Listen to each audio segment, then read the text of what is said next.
i-save at para ma-fulfill ang prophecy that He will be ang mag-bridge ng gap sa ating Panginoon. For the sinful man and the holy God to meet, siya po ang nag-bridge ng gap. So napaka-valuable po ng mga dinala at mga present na gift ng anang ng tatlong wise men.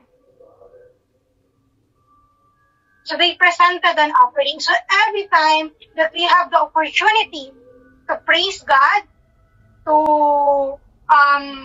na magpuri sa ating Panginoon, let's not come empty-handed. Let's always prepare something. Let's prepare an offering sa ating Panginoon.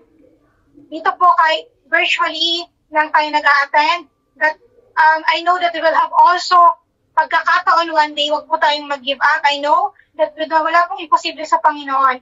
Alam ko na marami sa inyo na nagnanais, nagdi-desire, na makapunta, maka-attend sa physical church. Wala pong imposible sa Panginoon. And when we will have that opportunity na magkaroon po tayo ng pagkakataon na maka-attend sa physical church, let's not come empty-handed. At lahat po tayo na napaka-blessed, na meron pong pagkakataon tayo na maka-attend lagi ng worship service. Let's always remember na marami tayong mga kapatid na laging nagnanais na makapunta sa church pero hindi sila nagkakaroon ng opportunity. Limited ang kanilang mga oras, wala silang off. Pero yung marami sa atin na mayroong pagkakataon, wag nating i-neglect yun. Wag nating kalimutan ang sinasabing Sabat. Yung time, we have given 6 days to work and 1 day na magpuri sa ating Panginoon, in the 1 day dedicated sa Lord. So when we are given the chance to go to the church, to para magsamba sa Panginoon, let's not come to Him empty-handed. Let's make sure na meron tayong something to offer to Him. Pagaya nung natututunan natin dito sa story ng tatlong hari. Yan. So, sa end ng story, sabi doon, having been warned in a dream not to go back to Herod, they returned to their country by another route. So, ang isa pang makikita po natin na naging attitude, indeed, why they are called the wise men. Because, ito mga wise men na ito, they obeyed. Kung babasahin po natin muli yung story, di ba, na-meet nila si King Herod. Maaaring nakita na nila yung palasyo ni King Herod. And makukumpare mo yun dun sa sanggol na nasa house lang. Pero hindi po nakitaan, hindi po natin nakita sa attitude ditong mga tatlong hari na balikan nila sa King Herod. When the Lord said to them in their dream not to go back to Herod, hindi po sila bumalik kay Herod.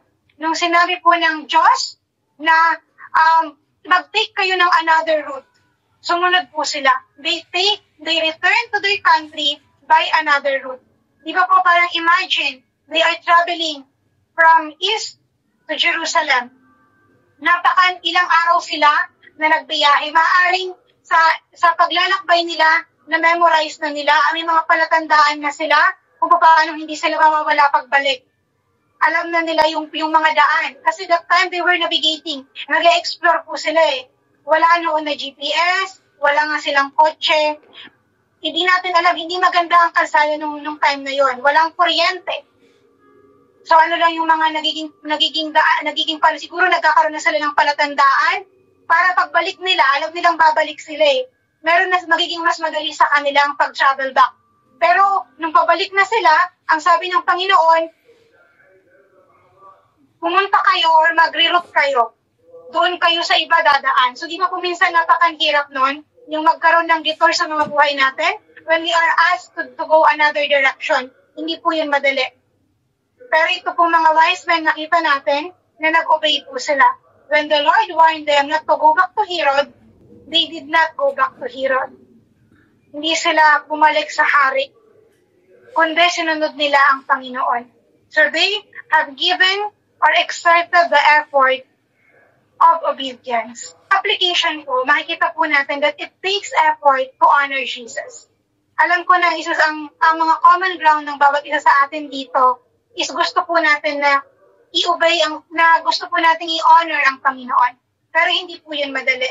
It takes effort to honor Jesus. At maaaring sabihin natin, wala kasi akong kakayanan, hindi, marami tayong pwedeng isipin na hadlang. Hindi ako marunong, hindi ako nakapag-aral ng masteral, mahina ako. Wala pong ganon. Sa Panginoon po, ang gusto lang makita ng Panginoon lagi yung puso natin at yung effort natin. Sabi po sa Ephesians 2:10, for we are God's handiwork, created in Christ Jesus to do good work, which God prepared in advance for us to do. So each one of us is God's handiwork. And meron po sa ating inatas na task sa bawat isa sa atin. Every one of us is God's handiwork. Meron ang bawat isa sa atin na talent. Meron sa atin ang bawat isa sa atin na magagawa para maging ma-fulfill ang Great Commission, para ma-fulfill ang mga task na inutos ng Panginoon.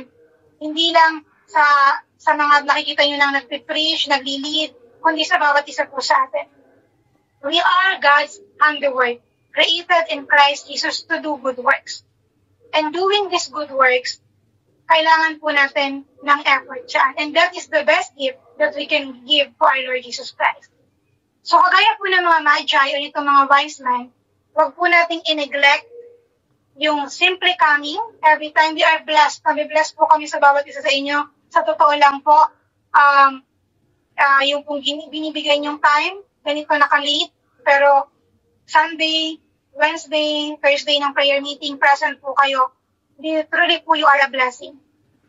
And yung pagtatanong nyo is really a blessing. And I know that yun po yung isa sa mga purpose natin kung bakit tayo nandito, to bow down to our Lord, to give Him the best offering that we can.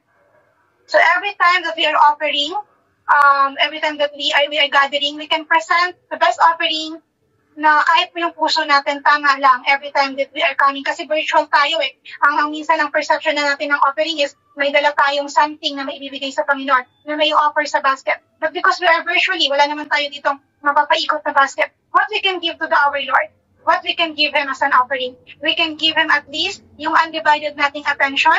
Kapag nag-attend tayo dito, let's focus yung time natin in that 1 to 1.5 hours. Yung bang attention natin na hindi wala tayong ibang iniisip, God will honor that. And of course po yung obedience. So how much effort do you put forth to honor Jesus? How much effort do you put forth when you come, when you ask, when you bow down, when you present an offering, sa mga obedience po? How much effort do you even sa pagbabasa po natin ng Biblia to know the scripture? Minsan, if you are following the page, we are posting their daily verses para po makatulong na sa pagme-meditate natin. Nababasa niyo po ba yon? And do you also exert effort to share it? Para at least kung meron pa pong ibang mga friends niyo ang makabasa, maybe it could be a way to win also another souls for Christ. Na sila din, maramdaman nila yung kagalakan na nararamdaman natin because now we have known Jesus Christ, the source of life, the source of eternal life. So how much effort do we exert to know the scriptures and to also win souls for Christ? Yan. So, yan po ang pagbulay-bulayan natin. And meron po kaming hinahandang reflection song sa gabing ito. Tinatawagan ko po si Sister Ying. Nandyan ba siya? Ying, nandyan ka ba? To lead us in a reflection song bago tayo mag-proceed sa communion and sa closing prayer natin. Ying, nandyan ka, Ying? Dito ko, te. Amen. Sige po, let's proceed sa ating reflection song. Sabayan niyo po kami. Sabayan na po natin si Ying as we sing this song. Hallelujah. Let's worship the King of Kings and the Lord of Lords.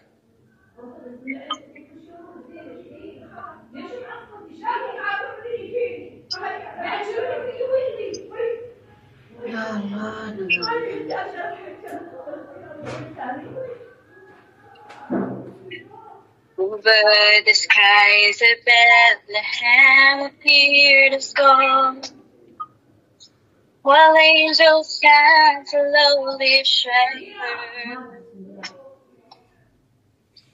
Three wise men seeking truth, they traveled from afar. hoping to find a child from heaven, falling on their knees. They bow before the humble Prince of Peace. We bring an offering of worship to our King.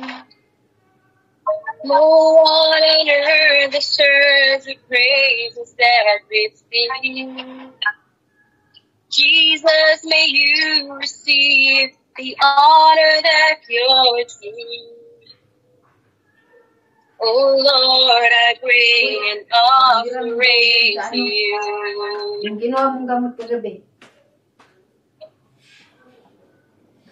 Bigyan mo ito na.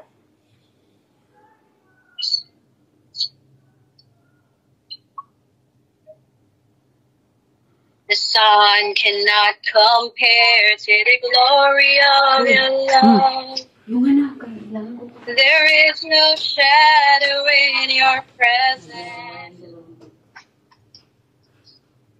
No more the man was there to stand before your throne, before the Holy One of heaven. It's only by your blood, it's only through your mercy, Lord, I come. I bring an offering of worship to my King. No one on earth deserves the praises that I sing. Jesus, may you receive the honor that you're due. Oh Lord, I bring an offering to you. We bring an offering of worship to our King. No one on earth deserves the praise that we sing. Jesus, may you receive the honor that you're due. Oh Lord, I bring an offering to you. Oh Lord, I bring an offering.